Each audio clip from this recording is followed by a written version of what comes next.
Real Country 1430 AM and 1073 FM WRDN. This is the WRDN Morning Farm Report. I'm Brian Winnekins.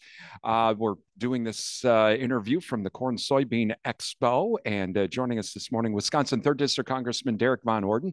Thank you to our newsmaker sponsors, including Annabis Silo, also Animal Wellness Center of Buffalo Valley, Alcivia Co-op, Compure Financial, Osteoplastics, and Synergy Co-op. And Congressman Van Orden, thanks for joining us. Well, first, I guess I have to ask: Are you getting settled in DC? I don't know if that's possible. Are we getting used to stuff? Yeah. Did we get the office set up? You bet. But I mean, this is the first time I was able to wear a Carhartt in a week. Wear a monkey suit around all day, and it's just another uniform. You know, I was in the SEAL teams for a long time, and I wore a uniform then, and a suit and ties, just a uniform here. But my staff is outstanding. The big thing is we've gotten our two brick and mortar offices set up in the district, and we have our caseworkers out there and everything. So I'm real happy. I want to make sure that we're providing the absolute best constituent services we can. But it's just a different environment. I'm not a fan of living in a city, but apparently that's where the capital is. So you got to be here. But I have to ask: how many times have you gotten lost in the office building?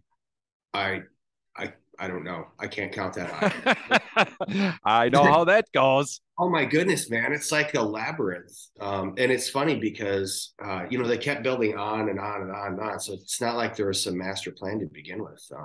But geez, I'll tell you what, it's an underground city. There's post office, there's dry cleaners, there's little shops down there, there's cafeterias.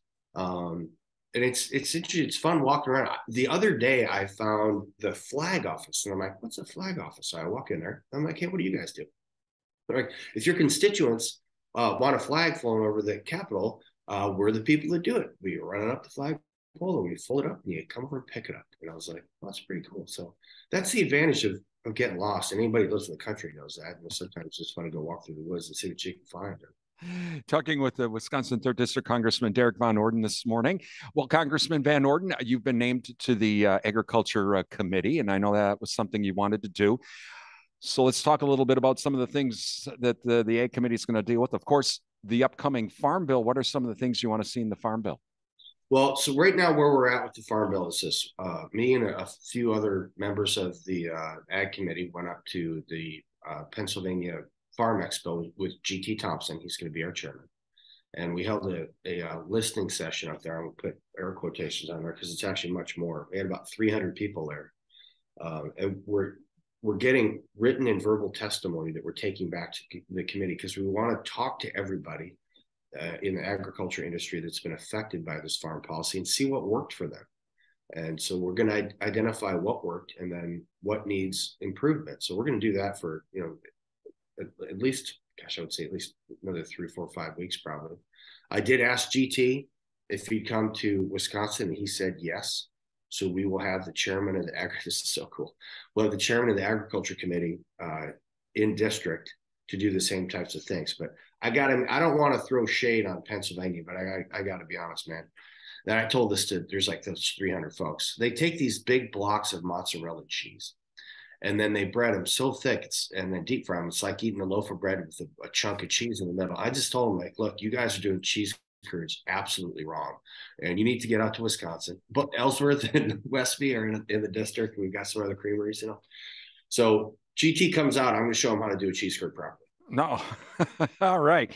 Well, with the Farm Bill, obviously, there's over the years there's always been talk about potentially having some type of payment limitation. If a farmer's making $250,000 in profit after the end of the day, maybe they shouldn't be getting payments. I mean, has that been talked about yet, or are you still just kind of feeling your way around?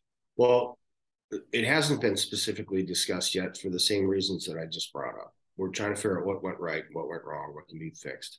The issue with that is that this is essentially a pool of money, and these guys, they invest more and borrow more money sometimes for a single season than most Americans will in their entire lifetime, just to get something in the ground and get it back out, or if they're working their herd. And so the ability for them to have some type of relief in the instance of a disaster is important also. And when you dilute that pool out, you wind up actually putting greater stress on the folks that aren't making that much money because their rates are going to increase. So when we look at that across the board, I know it's easy to throw out numbers like that. And unfortunately, some people from my own party do that regularly. They're like, well, look at these rich farmers. Well, guess what? One, they're taking a tremendous amount of risk. So I got to talk to them and help educate the folks that are thinking along those lines and make sure that they understand what the reality on the ground is. And then we'll come to the right solution. I have a tremendous, again, amount of confidence in GT Thompson. He's a very, very smart man.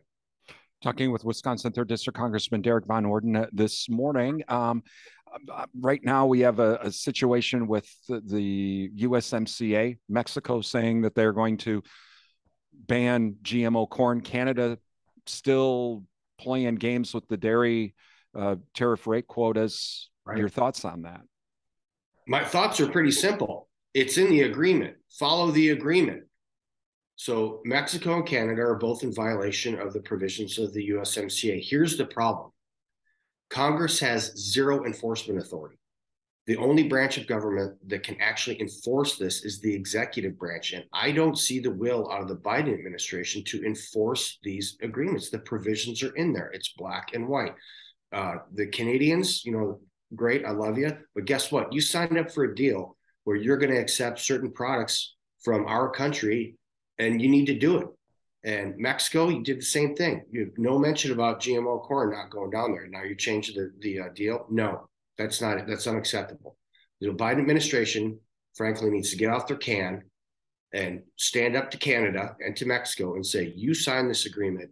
We are going to enforce this agreement with you. That's the start and stop of that. That's an easy one. Haven't they already done that though with the dispute panels? They had the first one. Sure. They've had another one now with Mexico, and they're probably going to have a third one with Canada. So aren't they already trying to do that? You know what? Try. I am a retired Navy SEAL senior enlisted person. Talk goes for a certain period of time. If you're incapable as a representative of the administration of the most powerful country in the world, with the largest economy in the world, if you're incapable of making someone enforce a provision that they signed up for, you're not doing it right. So they can talk and have panels and discussions now until Hades freezes over. If they don't have results, they're failing. And the Biden administration doesn't have results, and they're failing. And they're failing our farmers. I mean, you think about the amount of corn that comes out of the state of Wisconsin, goes up and down that river. They're failing us, and they need to knock it off. A little less talk, and let's get something done. Talking with Wisconsin 3rd District Congressman Derrick Von Orden this morning. Finally, Congressman Van Orden, the new WOTUS rule came out. I know that there's already been, I think even from the House Ag Committee filing a lawsuit against this. I know some other groups are thinking about doing that as well. Your thoughts on that? I signed up to get rid of it. I co-signed a bill to get rid of WOTUS. Here's the problem. The second and third order effects of what appears to be an altruistic bill to help the environment is actually going to have the exact opposite effect. Let me give you an example. One of the farmers in our district was instrumental in developing the system to help capture runoff. So when it rains, because they've got clay soil over there, when it rains, they built these retention ponds. Now this is old habit. This started like 30 years ago. So he builds these retention ponds to capture the runoff. It goes into there, and then all the nutrients and everything settle to the bottom, so you can use the water on top to re-irrigate. And you can also get some nitrogen and phosphorus and everything out of the bottom, so you lower your input costs for fertilizer. And it also prevents it from running into a creek. Well, guess what? Those ponds that this dude dug will become navigable waterways, which means that they are open to inspection by the federal government at any point without asking the landowner's permission. And they're also going to be able to regulate the snot out of these things. So if you're talking about Portage County, there's areas like 85% of this county, or the county, the agriculture section, is going to be subject to these federal regulations. And you know what they'll do? They'll just get rid of the retention ponds. So what does that mean? They're trying to do this waters of the United States to protect the environment, but by doing so, these people that are actually protecting the environment aren't going to be able to afford to protect the environment. So all of that stuff is going to run into the creek. So no, this is a very, very poorly thought out program, and it's being exercised, or they're trying to implement it in a way that's even more confusing. So they have a really bad plan, and they're executing it in a horrible manner. So no, this thing's got to go. Do we want to protect the environment? Absolutely. If a farmer destroys the environment, they wreck their ability to live. So farmers are some of our greatest conservationists. They're not these evil folks that are out there, throwing buckets of paint in the river.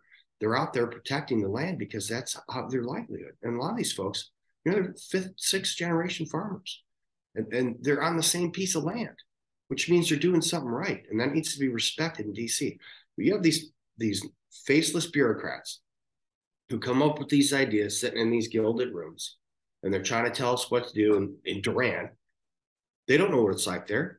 They have no idea. They think Arkansas is another state. You know what I mean? It happens to be, but it's also a town right down the road from where you're talking to me from, right? So that's real, man.